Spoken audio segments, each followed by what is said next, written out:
بسم اللہ الرحمن الرحیم۔ السلام علیکم۔ شیخ ابو علی مصری فرماتے ہیں کہ میرے پڑوس میں ایک مردوں کو غسل دینے والا رہتا تھا۔ میں نے اس سے کہا کہ تم نے سب سے زیادہ عجیب و غریب جو مردہ دیکھا ہو اس کا حال بیان کرو۔ یہ سن کر غسال نے بیان کیا کہ ایک دن ایک بہت ہی خوبصورت اور خوش پوشاک نوجوان میرے پاس آیا اور کہنے لگا کہ کیا تم ہمارے ایک مردہ کو غسل دے دو گے؟ میں نے کہا جی ہاں۔ چنانچہ میں اس نوجوان کے پیچھے پیچھے چل پڑا۔ وہ ایک مکان کے دروازے پر مجھ کو کھڑا کر کے اندر چلا گیا اور تھوڑی دیر میں ایک لڑکی مکان کے اندر سے نکلی جس کی صورت ہو بہو اس جوان سے ملتی جلتی تھی۔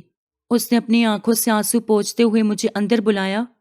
میں نے اندر جا کر دیکھا تو وہی جوان تخت پر مردہ پڑا ہوا ہے جو چند منٹ پہلے مجھ کو مکان سے بلا کر لایا تھا۔ چنانچہ میں نے اس کو غسل دے دیا اور کفن پہنا کر خوشبو لگا کر فوراً ہی اس کا جنازہ تیار کر دیا۔ جنازہ تیار ہو جانے کے بعد وہی لڑکی جو مجھے مکان کے اندر بلا کر لے گئی تھی جنازہ کے پاس آئی اور اس میت کی پیشانی چوم کر یہ کہا کہ بے شک عنقریب ہی میں بھی تم سے ملنے والی ہوں۔ پھر جب میں واپس آنے لگا تو اس لڑکی نے میرا شکریہ ادا کیا اور یہ کہا کہ اگر تمہاری بیوی اچھی طرح مردے کو غسل دینا جانتی ہو تو اس کو ابھی ابھی ہمارے پاس بھیج دو۔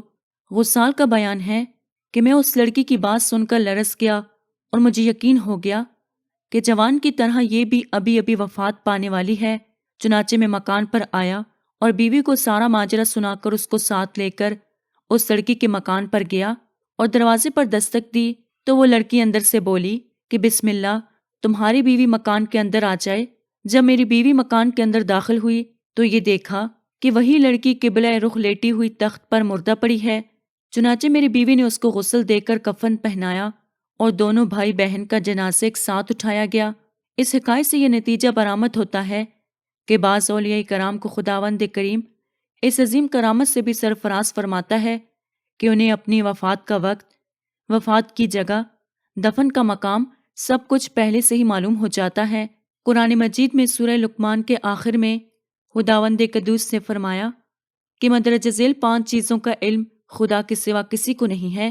قیامت کب آئے گی، بارش کب ہوگی، ماؤں کے پیٹ میں کیا ہے، آدمی کل کیا کمائے گا اور آدمی کہاں مرے گا۔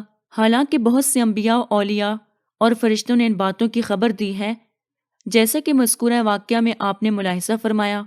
اسی طرح بارش کا وقت، حمل میں کیا ہے، آدمی کل کیا کرے گا اور کہاں مرے گا، ان امور کی خبریں بکثرت انبیاء و اولیاء نے دی ہیں جن کا تذکرہ قرآن و حدیث اور تاریخ کی معتبر کتابوں میں موجود ہے۔ لہٰذا سورہ لقمان کی آیت کا یہ مطلب تو ہو نہیں سکتا کہ ان 5 چیزوں کا علم کسی طرح بھی خدا کے سوا دوسرے کو حاصل نہیں ہو سکتا، کیونکہ اگر آیت کا یہ مطلب مان لیا جائے تو ان واقعات سے قرآن کریم کی تکذیب لازم آئے گی۔